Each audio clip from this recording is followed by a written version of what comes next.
चलिए, तो अर्थ, समग्र अर्थशास्त्र, राइट। समग्र अर्थशास्त्र, देखिए समग्र अर्थशास्त्र यदि आप देखा जाए तो यहाँ पर नहीं पढ़ा जाएगा, चैप्टर 2 में नहीं पढ़ा जाना चाहिए। ये कहाँ पढ़ा जाना चाहिए? जो भाग 2 है अर्थव्यवस्था का, अर्थशास्त्र का जो भाग 2 है वहां पर पढ़ा जाना चाहिए।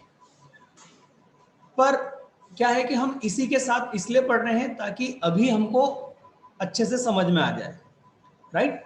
तो समग्र अर्थव्यवस्था के जो आईएमपी होगी वो समझो कि उस यूनिट से है और व्यष्टि अर्थशास्त्र की इस यूनिट से है ना, ये ध्यान रखना। तो व्यष्टि में जो हमने विशेषताएं देखी, महत्व देखे, सीमाएं देखी, ये तीनों ही बहुत आईएमपी, इन तीन में से एक प्रश्न तो आता ही है लगभग, इन तीन में से एक प्रश्न आएगा ही, ठीक है। तो इस यूनिट की आईएमपी हो गई। अब ये समग्र के जो हम पढ़ेंगे तो इसमें समग्र की विशेषता, समग्र के महत्व और समग्र की सीमाएं, ये तीनों क्या हो जाएगी, ये तीनों भी बहुत आईएमपी क्वेश्चन हो जाएंगे जो उस यूनिट से आएंगे। पर पढ़ कहाँ रहे हम? यहां, ठीक है। चलिए तो स्टार्ट करते हैं हम लोग। समग्र अर्थशास्त्र, जैसा कि हम लोग देख चुके हैं, व्यष्टि अर्थशास्त्र समझाते वक्त कई बार मैंने समग्र को कई बार आप लोगों को कहा कि कुल मिलाकर, एक व्यक्ति की बात कर रहे हैं तो व्यष्टि, पर पूरे गांव की बात कर रहे हैं तो उस अर्थव्यवस्था पर पूरे गांव की बात कर रहे हैं, मतलब सभी लोगों को मिल के बात कर रहे हैं। तो मतलब वो गांव मान लो एक अर्थव्यवस्था हो गया। क्या हो गया? गांव एक अर्थव्यवस्था हो गया। तो हम ये कहेंगे कि हमने गांव में जितने सभी लोगों को मिलकर अध्ययन करा, तो हमने काय में अध्ययन करा? समग्र में अध्ययन करा, ठीक है। अब देखते हैं समग्र अर्थशास्त्र। अर्थशास्त्र की वह शाखा जो समग्र रूप से अर्थव्यवस्था के व्यवहारों से संबंधित है। यह संपूर्ण अर्थव्यवस्था के अवधारणाओं जैसे कि अभी हमने पढ़ा था राष्ट्रीय आय, पूर्ण रोजगार, व्यष्टि में भी पढ़ा था ना, है ना, कुल उपभोग आदि को शामिल करते हुए समुच्चय, समुच्चय मतलब ग्रुप का अध्ययन है। इन्हें व्यापक आर्थिक चर भी कहा जाता है। क्या कहा जाता है? व्यापक आर्थिक चर। चर मैंने कल समझा दिया था, जिनका मान बदल जाए वो क्या होता है? चर होता है। तो हम अर्थव्यवस्था में ऐसे चरों का क्या करते हैं? अध्ययन करते हैं। तो हम व्यापक आर्थिक चरों का अध्ययन किसमें करते हैं बेटा? समग्र में, राइट। और सूक्ष्म आर्थिक चरों का अध्ययन किसमें करते हैं? व्यष्टि में। एमसीक्यूज आराम से बनता है ना। माइक्रो इकोनॉमिक्स के अध्ययन, सॉरी मैक्रो इकोनॉमिक्स मतलब समग्र, समग्र को इंग्लिश में क्या कहेंगे? मैक्रो, है ना, ये लिखा हुआ है मैक्रो इकोनॉमिक्स, ठीक है। तो मैक्रो इकोनॉमिक्स या समग्र अर्थशास्त्र के अध्ययन में क्या क्या आता है? ये सब आगे के चैप्टर है, ये उस भाग के चैप्टर है। क्या? उत्पादन और रोजगार के संतुलन के स्तर से संबंधित सिद्धांत, है ना। अर्थव्यवस्था में मौद्रिक मुद्रास्फीति और अस्फीति के में अंतर, मतलब महंगाई और सस्ती, है ना, सस्ता ही नहीं होता है वो, मुद्रा अस्फीति होता है, राइट। फिर चलिए अब आते हैं इसमें समग्र अर्थशास्त्र की प्रमुख विशेषताएं। तो बिल्कुल आपने व्यष्टि को पढ़ा ना, व्यष्टि का उल्टा समग्र, इसलिए यहां ज्यादा टाइम नहीं देंगे। समष्टि इकाइयों का अध्ययन मतलब कुल मिलाकर अर्थव्यवस्था में टोटल का अध्ययन करना, ठीक है। इसमें नीचे आ गया दूसरा, संपूर्ण अर्थव्यवस्था से संबंधित जो भी अध्ययन हो रहा है वो किससे संबंधित होगा? जो भी इसमें नीतियां बनेगी, जो भी इसमें सिद्धांत बनेंगे, वो संपूर्ण अर्थव्यवस्था से संबंधित होंगे, किसी एक इकाई से संबंधित नियम नहीं होंगे, नीतियां नहीं होगी, ठीक है। सामाजिक समष्टि, देखो समग्र को समष्टि भी बोलते हैं, समग्र को समष्टि और इंग्लिश में मैक्रो, ठीक है। समष्टि आर्थिक चर, अभी बात करी हमने कि भाई समग्र अर्थशास्त्र में हम समग्र आर्थिक चरों का अध्ययन करते हैं, जैसे कि राष्ट्रीय बचत और विनियोग, सकल राष्ट्रीय उत्पाद, ये सब बेटे जब हम भाग समग्र का पढ़ेंगे तब ये आसानी से समझ में आ जाएंगे। समष्टि उपकरण, तो भैया उपकरण मतलब जो साधन निकाले हैं, साधन क्या क्या हैं समष्टि के, तो ये राजकोषीय, मौद्रिक नीति, आय नीति, देखो वही बातें आ रही फिर से, है ना, इसलिए यहाँ ज्यादा ध्यान नहीं देंगे, ये जब चैप्टर वाला स्टार्ट होगा तब आसानी से समझ में आ जाएगा आपको। समग्र अर्थशास्त्र की सीमाएं, बिल्कुल इसकी भी सीमाएं कैसे निकालनी है, जैसे अभी हमने वेस्टी की निकाली बिना वजह है ना। तो क्या बोल रहा है, व्यक्तिगत इकाइयों का अज्ञानता, मतलब ये छोटी चीजों पर ध्यान नहीं देता है। तो भैया ये तो उसकी विशेषता है यार है ना। समग्र अर्थशास्त्र व्यक्तिगत इकाइयों के बजाय कुल को महत्व देता है। छोटी व्यक्तिगत आर्थिक इकाइयों का योग पूरी अर्थव्यवस्था की दीवार बनाता है, मतलब एक एक ईंट पूरी दीवार बनती है, राइट।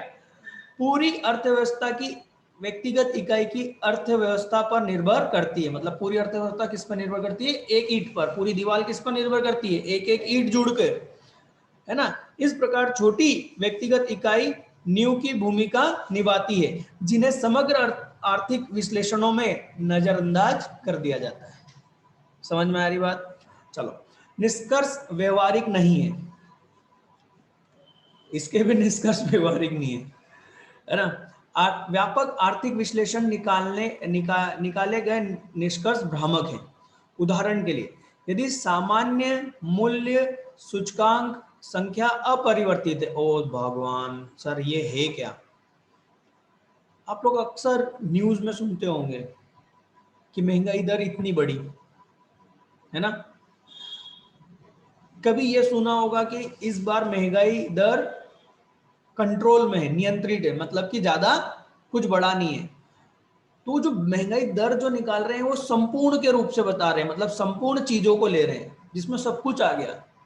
आपकी कोचिंग की फीस भी आ गई, आपका किराने का सामान भी आ गया, आपके कपड़े का खर्चा भी आ गया। तो हो सकता है कि भाई 5 चीजों में से 4 चीज में महंगाई नहीं बढ़ी, पर किसी एक में बढ़ी हो। पर क्योंकि जब हम टोटल लगाते हैं, एवरेज निकालते हैं, तो 4 का मूल्य बड़ा होने के कारण, 5वें का मूल्य कम होने के कारण उसका असर नहीं मालूम पड़ रहा। तो ये वही बोल रहा है कि इसका मतलब ये नहीं है कि महंगाई नहीं बढ़ी।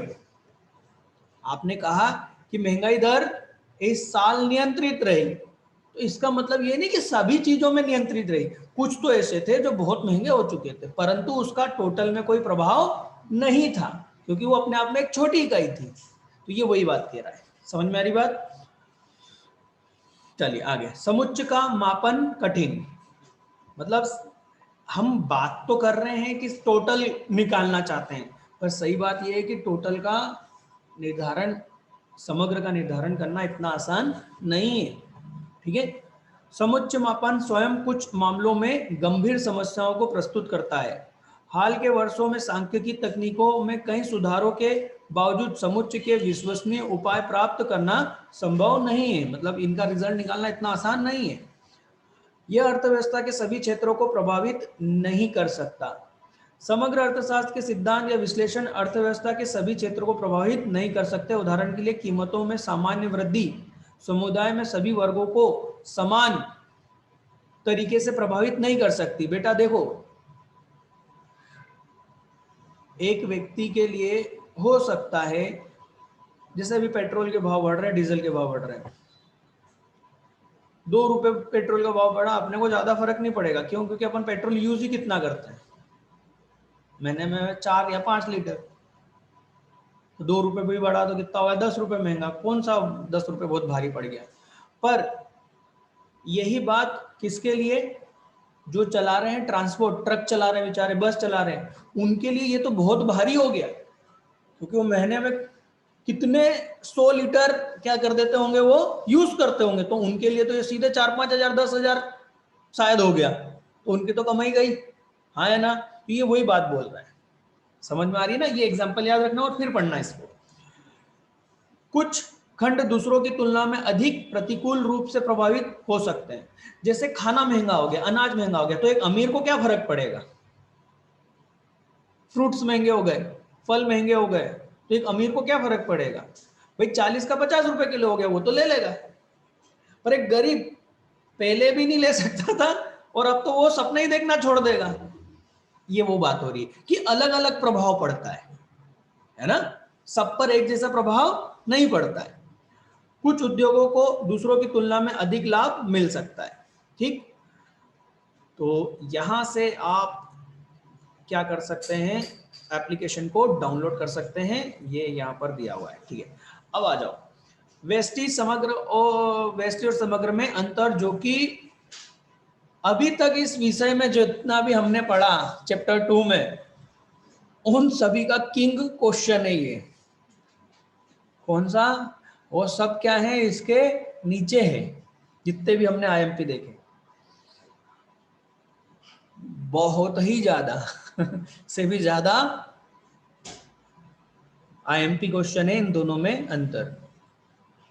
इसको समझ के अच्छे से याद करना, 4 मिनट में लिख देना चाहिए आपको। यदि ये पेपर में दिखे तो बस चालू हो जाना।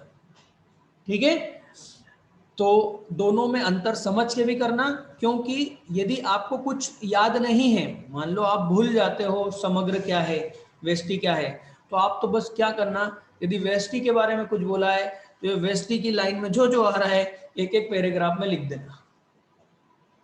विशेषता पूछे तो विशेषता में लिख देना, जिसमें पूछे उसमें लिख देना, यदि याद नहीं है बाकी की चीजें तो आखिरी रास्ता है ना।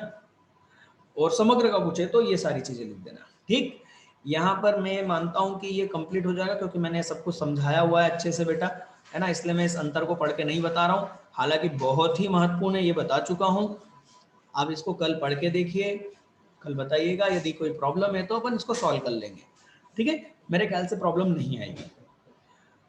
अब हम आ गए इसके प्रश्न, राइट, जरा कुछ क्वेश्चन करके देखते हैं, है ना। व्यष्टि अर्थशास्त्र में शामिल है क्या? व्यक्तिगत इकाई, छोटी इकाई, व्यक्तिगत मूल्य निर्धारण, उपरोक्त सभी। क्या आएगा? उपरोक्त सभी। याद करने की जरूरत नहीं है यदि समझा हुआ है तो बेटा। उपभोक्ता व्यवहार का अध्ययन इसमें किया जाता है, तो एक उपभोक्ता का व्यवहार किस में अध्ययन किया जाएगा? व्यष्टि अर्थशास्त्र में। आय सिद्धांत तो कुछ होता ही नहीं है। व्यष्टि अर्थशास्त्र के तहत निम्नलिखित में किसका अध्ययन किया जाता है? एक इकाई का, आर्थिक कुल, कुल मिलाकर आर्थिक का, या राष्ट्रीय आय का? व्यक्तिगत इकाई का अध्ययन किया जाता है। समग्र अर्थशास्त्र के तहत निम्नलिखित में किसका अध्ययन किया जाता है? राष्ट्रीय आय, पूर्ण रोजगार, कुल उत्पादन, उपरोक्त सभी। उपरोक्त सभी। निम्नलिखित में से कौन सा व्यष्टि अर्थशास्त्र की एक शाखा है? ठीक, उत्पाद मूल्य निर्धारण, कारक मूल्य निर्धारण, आर्थिक कल्याण, सभी, उपरोक्त सभी। तो उपरोक्त सभी आएगा बेटा। ठीक है ना, एक उत्पाद का भी, कारक मतलब कि उसका क्या कारण है, और आर्थिक कल्याण भी उसी में आता है। निम्न में से कौन सा उत्पादन का स्रोत है? ये तीनों ही है ना, आप जानते हैं। इस तरीके से आप इस क्वेश्चंस को, इसके क्वेश्चंस करके देखिएगा। ठीक है, मेरे ख्याल से आसानी से हो जाएगा, पर कुछ चीजों को याद रखना। जैसे ये 8वां प्रश्न देख रहे हो ना, कि भाई ये किसने कहा था, है ना, मार्शल ने कहा था कि भाई किसने कहा था। जैसे 9th वाला है, किसने कहा था अर्थशास्त्र धन का विज्ञान है। बेटा ये आपको करना ही पड़ेंगे, है ना, ये ऐसी ही चीजें पूछते हैं एमपी बोर्ड वाले। जबकि आप देखोगे ना सीबीएसई वाले इन चीजों को मान्यता नहीं देते हैं। किसने कहा था बोले छोड़ो, क्या कहा था ध्यान रखो। जबकि एमपी बोर्ड में उल्टा होता है, क्या कहा था छोड़ो, किसने कहा था याद रखो। अरे किसने कहा था याद रख के क्या कर लेंगे, ज्ञान तो उसमें मिलेगा ना कि उसने क्या कहा था। पर वो एमपी बोर्ड ध्यान नहीं देता है, टेक्निकल रूप से नहीं जाता है, बहुत थ्योरेटिकल जाता है। चलिए, तो आज के लिए इतना ही है। कल हम नेक्स्ट चैप्टर देखेंगे, चैप्टर 3। ठीक।